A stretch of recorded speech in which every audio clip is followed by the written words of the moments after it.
নেই না, এটা সেটাই। এটা মুসলমানকে খ্রিস্টান বানাচ্ছেন আপনি। কত টাকা করে নেন? না না, টাকা নেই না স্যার। এখানে যে মহিলাদেরকে বিকাশে টাকা, এক একটা মহিলা বিকাশ টাকা পায়, কত টাকা করে পাইতো? বিকাশ হতো না তো, আমার বিকাশ হতো। আপনার বিকাশে কত টাকা দিত? রংপুরে এই ব্যক্তিটি মুসলিমদেরকে খ্রিস্টান ধর্মে রূপান্তরিত করছে। দেখুন তার এই ধোঁকাবাজি ধরা পড়েছে। কি করেন? কোথায় চাষ করেন? কোন চার্চে? পিবিডি চার্চে। পিবিডি চার্চটা কোথায়? কতদিন ধরে এই কাজ করেন? আমি এই 2-3 বছর। 2-3 বছর ধরে এই কাজ করে। 2-3 বছর কতজনকে বানাইছেন? আমি 16 জনকে খ্রিস্টান বানাইছেন।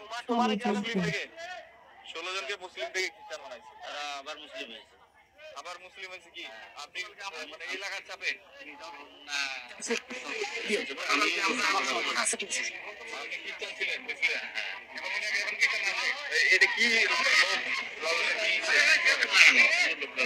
লোক লালনের আপনি যে এখানে আসছেন, তারপরে কতজন মহিলাদেরকে একত্রিত করছিলেন? আপনাকে রিং আছে। একত্রিত করি নাই। আপনাকে কল আছে।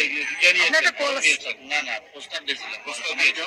প্রস্তাব দিয়েছেন? বলেন প্রস্তাব দিয়েছিলেন? আমার 10-12টা মহিলাদের। 10-12টা মহিলাদের। এই মহিলাদেরকে কোথায় নিয়ে যেতেন? আমি কার কাছে? রতন কাছে। রতন কি মুসলমান খ্রিস্টান? খ্রিস্টান। মুসলমান। সে ওই চার্চে কাজ করে। রতন বিবিটি চার্চে কাজ করে। বিবিটি বিবিটি বিবিটি কোন লোকটাই। এটা চার্চ কাউনিয়া কোথায়? শাহবাজ। শাহবাজ কাউনিয়া।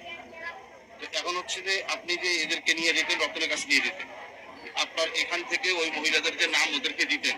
নাম না, মহিলাদের নিয়ে যেতেন ওদেরকে। হ্যাঁ, মানে অন্য নামে আমি ওই যে যে ইয়েটা ছিল না, যেটা ওইটা তুলে আমি নিতাম। ওইটা তুলে আপনি নিতেন আর এদের নাম ব্যবহার করতেন? না না না, ব্যবহার না। ওই আমাদের সদস্য জিল্লে আসছিল না, যে কইলাম না, ওই সদস্যগুলো তো এখন ইয়ে দিতে, তাকে তো ইয়ে দেবে না, বিকেজের মাধ্যমে টাকা, যেটা আপনার যেটা বললাম। আমি এখানে একটু ক্লিয়ার করে বলেন, কত টাকা আপনি একটু ক্লিয়ার করেন। কত টাকা করে নেন? ওই টাকা কত টাকা দেন ওদেরকে? নেই না, এটা মুসলমানকে খ্রিস্টান বানাচ্ছেন আপনি। কত টাকা করে নেন? না টাকা নেই না স্যার। এখানে যে মহিলাদেরকে বিকাশে টাকা, এক একটা মহিলা বিকাশ টাকা পায়, কত টাকা করে পাইতো? বিকাশ হতো না তো, আমার বিকাশ হতো। আপনার বিকাশে কত টাকা দিত? 3400-3500 পারজন। মাত্র 3400-3500 এক একজনকে করলেন, মানে এক একজন প্রতি 34-35 জন করে দিত। এটা মনে করেন ইয়ে আছে, 3 মাস 4 মাস পর পর, মনে করেন 3 মাস 4 মাস পর পরে এই 3500-3400 টাকা করে দিত। ওর চার্চের হেডকে হেডকে নাম কি বলেন? জগদীশ। জগদীশ। এরপর হচ্ছে আপনি আপনার সময় কতজন খ্রিস্টান হয়েছে? আমাদের ইউনিয়নের ভারপ্রাপ্ত চেয়ারম্যান। আপনার মাধ্যমে 16 জন খ্রিস্টান হয়েছে। আপনার সাথে যারা খ্রিস্টান হয়েছে এরকম কতজন? এরকম বললেন যে আপনি কাশাই মার্কেট 4 জন। আপনার খ্রিস্টান হয়েছে কারা কারা? হেমায়ত। হেমায়ত। এরপরে আমি আপনি রফিকুল আর ভিডিও জি কাশেম। আপনার কাশেম আমাকে নিয়ে গেছে। কাশেম আপনাকে নিয়ে গেছে। কাশেমের বাসা কোথায়? কারাগাস। কারাগাস কোথায়? নাজিদ দেওয়া নাকি? কানিয়া জেলার মধ্যে 2 নং হারাগাস। ইনাকে এই অবস্থা করতে পারছেন কি আপনি? স্যার আমরা এখানে এলাকার লোক জানতে মানে এরকম আসছে, তারপরে এখান থেকে খবর গেছে আমাদের চর একতার বাজারে আমাদের এখানে একজন ব্যক্তি আসছে, আসার পরে এরকম প্রলোভন দিচ্ছিল, এরকম প্রলোভন দিয়ে আমাদেরকে নিয়ে যাবে হচ্ছে কাউনিয়াতে। তো ওর ওখান থেকে একজন ভাই এনাকে বলছে যে ওরা আটকান, সে বেরোতে না পারে, কারণ সে এদিকে অলরেডি অনেক পরিবারকে সে খ্রিস্টান বানিয়েছে। এর সাথে ভাইয়ে অনেক পরিবারকে খ্রিস্টান বানিয়েছে। গতকালকে আলহামদুলিল্লাহ এই এরশাদ ভাই 16 জন পরিবারকে যে খ্রিস্টান বানিয়েছে, গতকালকে ওই 16 জন পরিবার অলরেডি তওবা করে ফিরে আসছে। তারাই বলেছে যে এরশাদ সে নিজে একজন খ্রিস্টান ধর্ম প্রচারক, সে আমাদেরকে খ্রিস্টান বানিয়েছে। এরপরে এই এরশাদ ভাইয়ের কাছে এরশাদ ভাইকে আটকানো হয়েছে, এলাকার লোকে আটকাইছেন।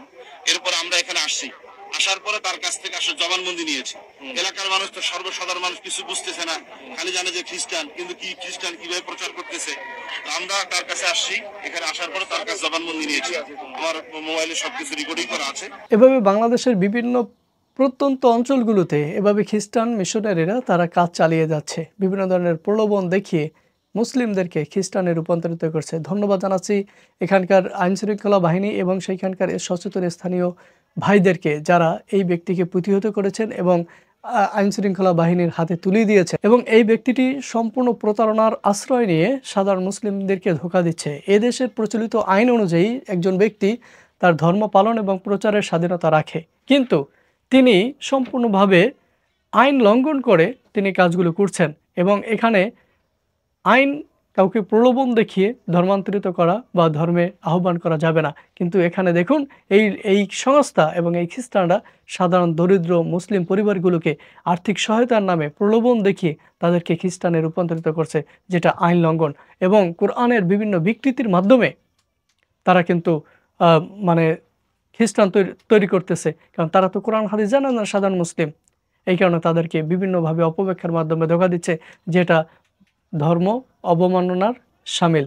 তাই এই ধরনের কুচক্রী মহলকে আইনের আওতায় নিয়ে এসে সর্বোচ্চ বিচার করে তাদেরকে প্রতিহত করার আহ্বান জানাবো দেশের প্রশাসন এবং সরকারকে।